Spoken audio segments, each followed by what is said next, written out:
All right, y'all, breaking news. Marjorie Taylor Greene has been absolutely humiliated on the House floor in an astonishing manner. She, on Wednesday, when the House was about to shut down for the week, it's a side measure, I guess. Maybe the House should be working a little bit more, but Marjorie Taylor Greene decided to officially drop the motion to vacate against Mike Johnson, and the result, a total faceplant. The form of the resolution is as follows.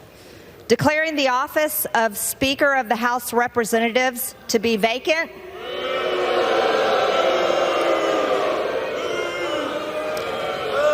This is the uniparty for the American people watching. Just like stepping on rake after rake after rake. Immediately, Republican Steve Scalise puts up a motion to stop the motion to vacate. Mr. Speaker, I have a motion at the desk. For what purpose does the gentleman from Kentucky seek recognition? I request the yeas and nays. That wins in overwhelming fashion from both parties. On this vote, the yeas are 359, the nays are 43, with 7 answering present. The motion is adopted. Without objection, the motion to reconsider is laid on the table. 359 votes not to vacate the Mike Johnson speakership versus 43 votes to vacate. 11 Republicans, 32 Democrats. Like, how Marjorie Taylor Greene managed to be so much worse at this than Matt Gaetz is like really astonishing. And I think that the big takeaways from this here are twofold. Number one, Democrats will actually work with Republicans if they act in good faith. And if they, they can be extreme. Mike Johnson is certainly extreme. They can be crazy on social issues. But if they are willing to work with Democrats on legislation that is important to the American people and do so in a way that is upfront and forthright, Democrats will work with them. Democrats are the governing party right now.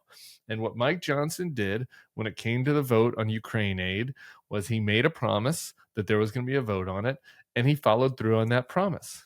Right? He didn't take gratuitous shots at the Democrats over this. He did what legislating was supposed to be in the past, how legislating had worked for a while. It was, you might disagree with the other side, but they are a counterparty that you disagree with, not, the scum on the bottom of your shoe. All right. So that element, the Democrats' willingness to play ball, is, I think, one of the main reasons that Mike Johnson is still alive here. Of course, the Republicans voted 196-11, so there's a Republican side to this too. And that is the second takeaway, which is the Republicans in the House and even Donald Trump, they might be batshit, but they're sick of being humiliated. All right. They'll let Donald Trump keep humiliating them with his lies because that's just part of the bargain that they've made, the deal with the devil. But they're tired of humiliating themselves. And they were not about to go through another round of votes to overthrow Mike Johnson while all the rest of us pointed and laughed at them. All right. Like, they've reached their limit on humiliation. Doesn't mean that the party is, going back to the party of yore. It doesn't mean that there aren't still crazy people in the conference, but they're tired of humiliating themselves. And some evidence of that is Marjorie Taylor Greene, for this effort to vacate Mike Johnson's speakership, did not even get the support of Matt Gaetz, did not even get the support of some of the people that voted to get rid of Kevin McCarthy. So she was totally out on an island here, where even the cuckoo members of the Republican conference weren't with her. And it shows just a horrific lack of judgment on her part, inability to understand her colleagues, inability to understand strategy, inability to understand anything, how lasers work. Marjorie Taylor Greene just might as well put on the dunce cap right now, because this was one of the most humiliating and overwhelming votes against her, even among the people who are supposed to be her allies, her putative allies, like the Freedom Caucus and the most MAGA side of the Republican Party, and Donald Trump. Donald Trump put out a bleat, saying, I love Marjorie, but this isn't the time for more chaos, right? Donald Trump's like, I'm the man that makes chaos around here, okay? You guys don't do the chaos. I do the chaos, you do the cleanup, all right? I've had enough of the House Republicans doing the chaos.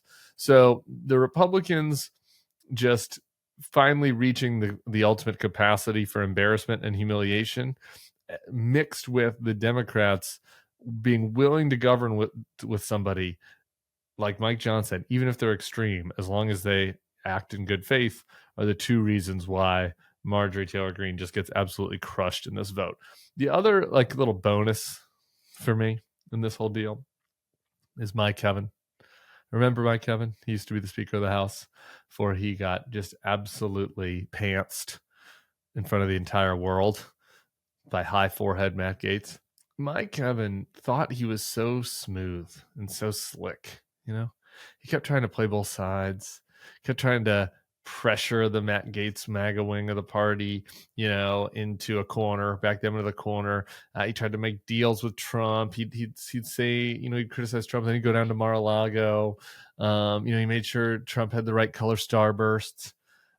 Kevin thought he's just this fucking used car salesman who thought that he could work his little Muppet face charm on the Republicans and the Democrats and the MAGAs and talk his way out of everything.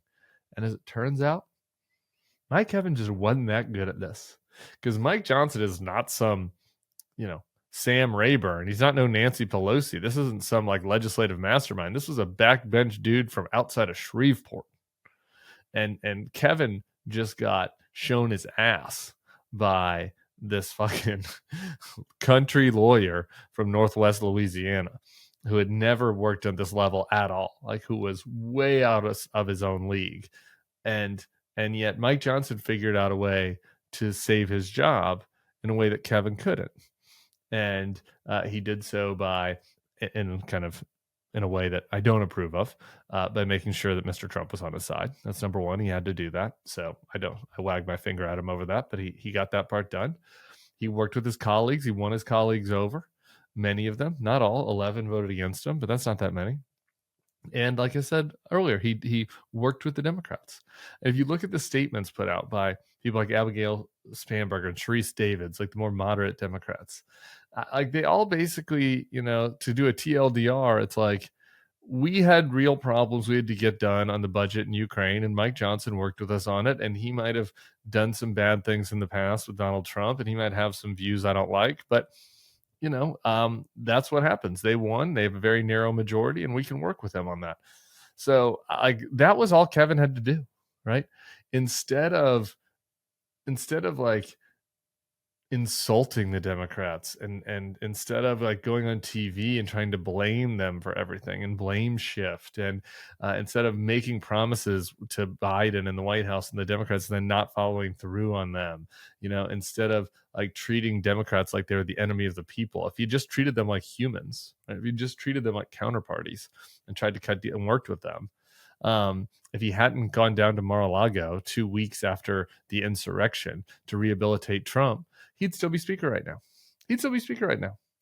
And he would have got the Ukraine vote that he probably wanted in private anyway. And maybe Donald Trump would not be so powerful within the party. That's all Kevin had to do. You know, not go down to Mar-a-Lago and rehabilitate Trump and treat Democrats as opponents, but do so in a way that was forthright and honest. He couldn't do it.